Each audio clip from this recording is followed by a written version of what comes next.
Hey there, Internet. I'm Annie. I'm Kit. And I'm Mac. And this is the JEM Jam, where we do an episode-by-episode recap of the 1980s cartoon series JEM and the Holograms, because it is outrageously bad, and we love it all the same. This week we'll be covering Showtime Part 2, which is issue 2 of IDW's JEM and the Hologram comic, which just came out as of this recording. Which is written by Kelly Thompson with art by Sophie Campbell, story by Thompson and Campbell, colors by M. Victoria Roboto, letters by Sean Lee, and edits by John Barber. Wow. I've got it pulled up. Everybody worked hard on this, and it really shows. First off, spoiler warning for anyone who hasn't yet read issue 1. We'll be talking about spoilers in there because it leads directly off from there. Previously, on JEM and the Holograms, Starlight House went to Starlight, and Starlight Place isn't anyway. We actually start off with Lindsay's show, which I love. Is our first page like the most dynamic thing ever, you guys? Because it is great. It is a Misfits song. It's them playing this like creepy frickin' sounding song. There's like it's a splash page, but there's sort of panel structures in the same way that there is in like, say, Gunner Creek Court. Which is a great webcomic if you're not reading it. But, I love the opening of this page. It's all purples and greens, and it's great. Stormer is the cutest little goth princess ever. I love her so much. Oh my gosh, right. Stormer has read every volume of Sandman multiple times. You can tell by looking at her. Meanwhile, Pizzazz pretty much read about half a page of Johnny the Homicidal Maniac, shrugged, and said, yeah, that sounds about right. Yeah. Like, one of the things that I actually love about the first three pages here, 2 and 3 are a spread, is that we are sort of mimicking the music sound / audio visual effect that we did in issue 1. And we kind of see it a bit later here, where all of the hologram stuff is all sort of swirls and pinks and light purples. It's all very, very almost Cloud-esque. These are, like, all of the lyrics and sound sort of effects here are all jagged and scary looking, and they're awesome. I do want to point out on, I think it's page 4, when you've got, like, the MTV show and, like, the Twitter feeds in at the bottom. With the mentions of, like, Twitter and everything, like, this is going to date really fast, but at the same time, it's going to date in the same way that the cartoon dated itself. It's true to form, and I really like that it is very much of its era. No, I think, like, all the steps they are taking to modernize it are the proper steps. I also really love sort of the panels, just the paneling in this entire issue are great. Like, there's a lot of parallel panels with the holograms. You've got these great semi-panel splash pages here when they're playing songs. I really like how the page with Lindsay doing the interview are all just the straight boxes to mimic like a TV shot. And there's a lot to love about the craft of everything in this issue. In addition to the panel layouts themselves, it's also, Sophie Campbell appears to be really, really good at visual gags. Like the bit where Rio first appears, and there's a couple of other, like, sight gags throughout the issue, and it's really fun. Mm-hmm. Surprisingly, you don't see many comic artists who can actually pull off, like, Leslie Nielsen-style visual comedy. So I also want to, let's sort of talk about here. So, like, our structure here is that the Misfits perform for Lindsay, then they're in, like, their dressing room talking about how the bands they're all around suck. And then it gets pointed out to them that there's a JEM and the Holograms video. And let's talk about the 2 pages that are not enough devoted to the JEM and Holograms video. Oh, they're gorgeous. It is pink and purple power metal costumes, and it's oh my god. Oh my god. We have JEM killing a dragon. Yeah. Trying to, like, eat Kimber. Aja and, like, this power armor stuff.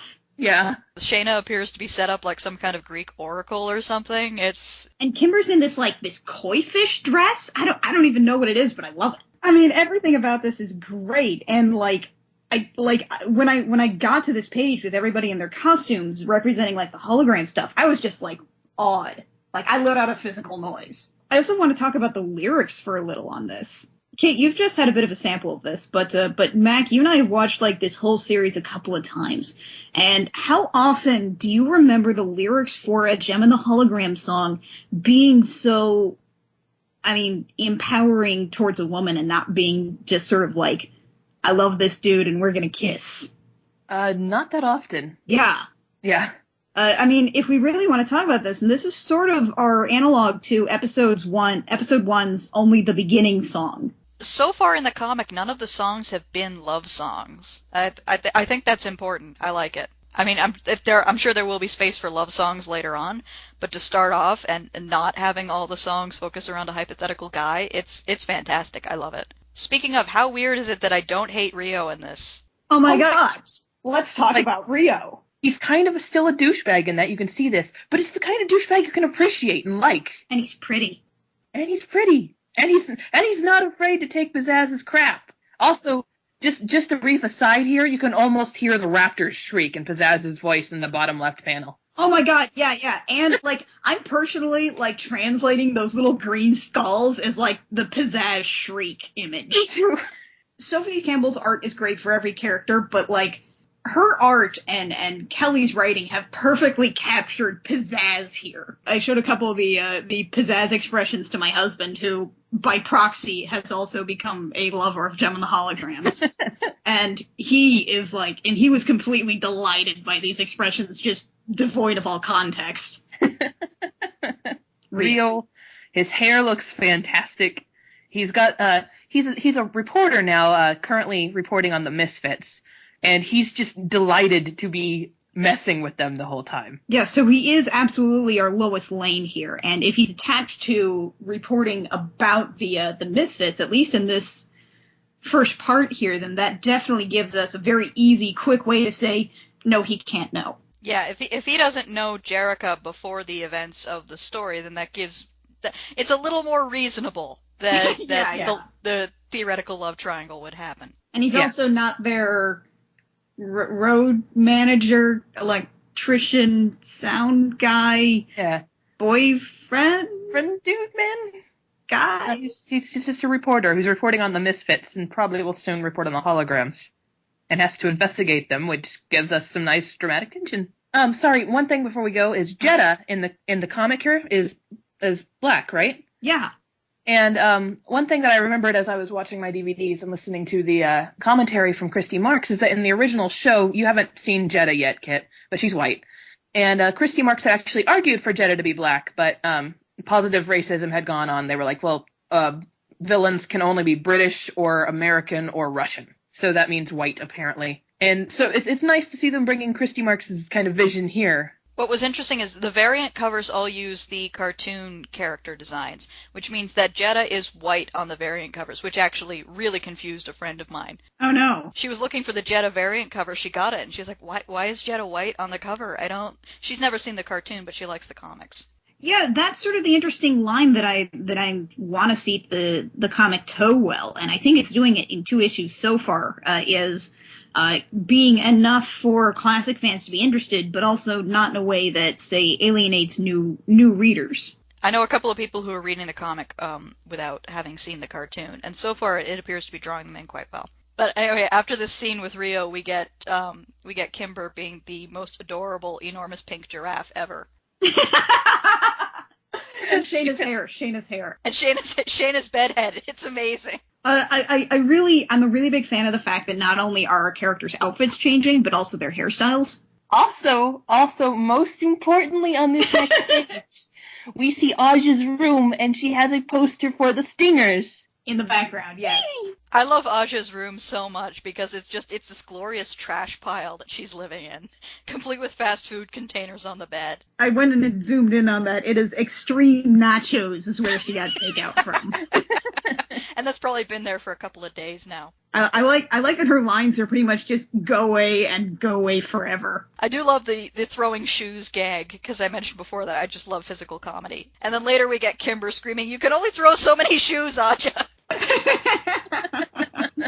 I just love that so much. You can tell they're sisters in the way they interact with each other. Oh, and mine it's listed as page 19, but I'm not sure if it's listing the covers as individual pages. I'm on a digital copy. But the page where Kimber starts dancing, This is one of the pages that I was talking about that I actually really love the panel structure of here, of the symmetry of it. It looks great just from afar, and it's even more adorable up close. Yeah, it's just Kimber's got this enormously long pink hair and these enormously long legs and the cute little shorts, and it's just, I can't deal with it. It's too cute. She's too cute. I can't handle it. More importantly, though, is the next page. Oh yeah, with Shayna and Jerica just kind of talking it out and hugging, and it shows a lot about Shayna's character because that carries over from the cartoon as well, where she's supposed to be the caring one who worries about everybody else, and it just seems so natural here. It's so sisterly, and she seems very. Shayna comes across as being very insightful emotionally.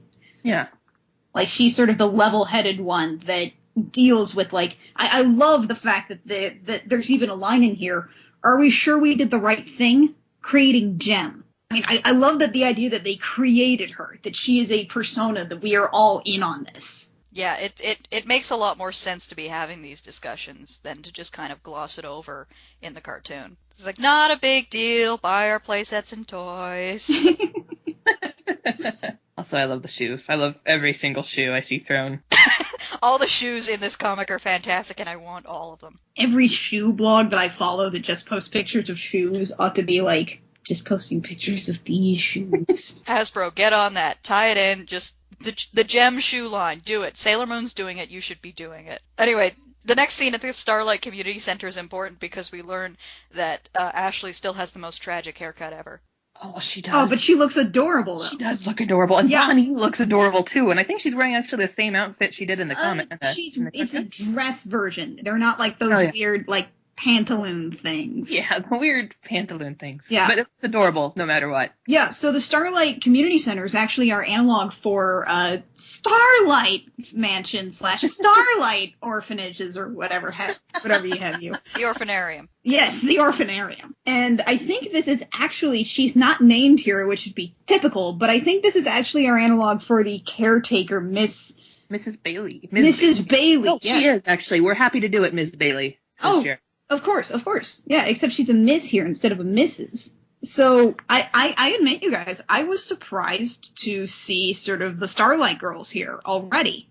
Yeah, me too, actually. Like, I don't know. I wasn't really sure how they would come into play, but this is another one of those things that that the comic has done really well so far, is make very easy changes that you sort of smack yourself on the head and say, oh, of course, it all makes so much sense now. Yeah, it's so streamlined, it makes so much sense that you start to wonder why they didn't do that in the cartoon in the first place. Yes, absolutely. Yeah. I love the fact that the sort of community center band that they seem to set up is the Starlights, which is a reference that we haven't gotten to yet in the podcast, but later on, some of these Starlight girls have their own band called the Starlights, or in that thing, Ashley and the Starlights. But that might be a music video thing. I don't know. But Ashley, though, you can tell she's bound for trouble because her little speech bubble has the same pizzazz skull in it. No, exactly. I love that we already set up her little turn to the dark side of glam rock by just getting really mad that her band practice was interrupted by Rio. Yeah, if Rio's going to be the cause of all the problems again, I'm fully in favor of this. So Rio has shown up at the Starlight Community Center. And he's so adorable. Look at his face. He's so dumb. I like his shoes. I like his shoes too. And so he basically just wants to know a bit about the holograms, because Jerica is their manager, listed as that. And I do like Jerica's arms crossed, glaring up at him. Yeah, she is teeny. It is great. Oh my gosh! I think I forget what it says on her profile. I think she's 5'3", maybe. Yeah, I think she's 5'2", 5'3". She's me size, so you're tiny, as I understand. I am pocket sized. It feels like Sophie has very accurately illustrated that there is, in fact, some chemistry between the two of them and their body language, and he does actually ask her out for dinner. So you see them on actual dates instead of them just, arbitrarily being in a relationship. Yeah, just sort of walking around and being jealous at each other. And then we come to what is perhaps the most important scene of the issue. The most adorable scene. A signing for the Misfits. You guys don't understand, okay? I don't normally ship things all that much. I will occasionally. I ship this like burning. I ship it like FedEx. incredible. They're too cute. Kimber's cute and Stormer's cute and they're cute together and it's just, I can't handle it. It's too cute. I'm gonna die. Oh my gosh, they're banter. They're adorable banter. So adorable. Earlier when Kimber's talking about the Misfits, she's like, suck it, Misfits, except for Stormer, you're cute and you should date me. That is exactly the response I have to cute girls who are famous. But they're just so cute and I can't. Okay, so like, first off, I just want to like read a little bit of this because it is, I just want to read this like last panel here on what I believe is the penultimate page of this issue. Yeah. Kimber, how much longer are you signing? Stormer. Well, the others totally bailed. I guess I'm done in half an hour. Can I buy you a coffee when you finish? Yeah, you just get this sort of stunned look on Stormer's face, the stunned, delighted look, and then just ... in the speech bubble, and it's fantastic. I saw this panel isolated in a preview, and I was like, yes! I'm making flapping motions with my hands, just so you know. They get the complete picture here. It's just like, everything about this is adorable. And also, is that a vinyl? That does appear to be a vinyl that she's signing. Which is interesting because the cartoon came out in a point when vinyl was still the dominant release form. Yeah. So everything that they do, they're sort of fighting over actual record sales. So it's kind of neat now that vinyl has made a bit more of a resurgence as more of a sort of, if you're going to get a physical copy of music, you probably get vinyl. Because of, lossless encoding. But it's kind of neat that it's still vinyl here. I find that delightful. Yeah, it sort of shows how far everything's swung around, that vinyl still makes sense. Oh, and one more thing that we need to talk about, what is adorable about Kimber and Stormer, is that when they're going over the video with the Misfits, Stormer's like, I think I read that guitarist blog, Kimber something? She reads her blog, you guys. It's all so cute. They know each other. They're fans of each other. They're supportive of each other. I mean, they have some little, like, we're gonna kick your butt banter, but it's so cute. And so our last page. Our last page are the Misfits catching Kimber and Stormer on their little coffee shop date. Of course, the Misfits just feel completely betrayed, and so it ends on Pizzazz saying, "Come on, ladies, it's time to confront a traitor." They're gonna make mischief, you guys. They're gonna make mischief. Also, can I point out how awesome Roxy's jaw is in these panels? Ooh, yeah. Her jaw's amazing. I just love Pizzazz's expressions, though. Oh my god, yeah. Like the slight, I mean, we've got in the background of the second panel, we've got Pizzazz starting at shock, surprise, and building fury. In the second one, we have going to pure revenge fantasy, and on the third, it's like, I am going to rip out somebody's throat and sing about it. That is 100% cartoon Pizzazz in the last panel there. Oh my god. Everything about Pizzazz is completely on point, and I could not be happier. Me either. This is so beautiful. So that is actually where we leave off on this issue, and before we go today, I wanted to talk a little about the letter at the end of this issue, which is our holograms in this comic is basically going to be where our letters come in. But today, this is one from John Barber, the senior editor, who I believe, Kit, you mentioned in our last comic issue podcast that he is the writer of one of the Transformers comics. Yeah, it's the comic that was formerly Robots in Disguise. It is now just called The Transformers. But one of the things that I really loved about this letter, you guys, was that he talked about how JEM and the Holograms as a cartoon had really great cross demographic appeal. It absolutely succeeded in its thing to have a show that girls would like, that boys would quote unquote not mind. And I really like that letter. I think it speaks really well to the people behind this project, and I have nothing but faith in all of them. I'm looking forward to one thing. What? Eric Raymond. I'm really looking forward to where they're taking Kimber and Stormer, because I'm a big fan of relationships, whether it's romantic or platonic or whatever, where each member of the relationship thinks the other members of the relationship are the coolest person they've ever met. It's so cute. I'm really glad they're setting up that sort of relationship very, very, very early compared to A lot of Yes. this is sort of referencing the chemistry that the two characters had in a season 2 episode, I think, where Kimber and Stormer go solo. So the fact that these two really get along was something that they did like once and maybe another time. Yeah, I think they dimly mention it in like a 3rd season episode, but it's not as much as in the 2nd season. No. And it's just really nice to see this sort of like cross-band inter-friendship relationship thing. Yeah, I thought I was going to have to wait for like 6 months before we got even an inkling of this. So I was surprised and delighted that it was starting off this early. Oh, speaking of that, there was actually one thing. The Mary Sue got an exclusive reveal of a couple more character profiles from some of the upcoming issues. And first off, there's one for Rio, there's one for Synergy, there's one for Clash, who is a character that shows up first in Starbright Part 1 Falling Star in the cartoon, so about-ish episode 6.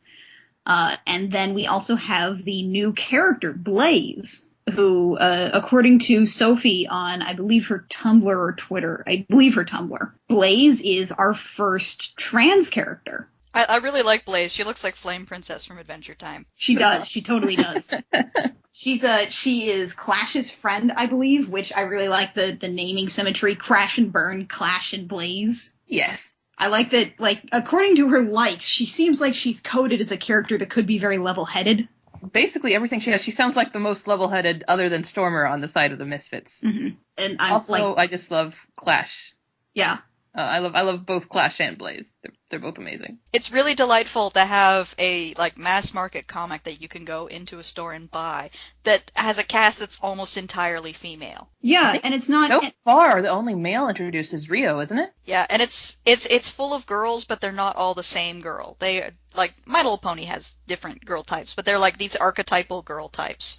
Whereas the characters in JEM, despite the fact that, you know, this is a comic about a glam rock band that uses holograms to do preposterous things, all these characters feel like real people. They feel like people that I could just go out on the street and meet. Yeah, Thompson has done some incredible writing to make these characters feel very, very real in a very short amount of time.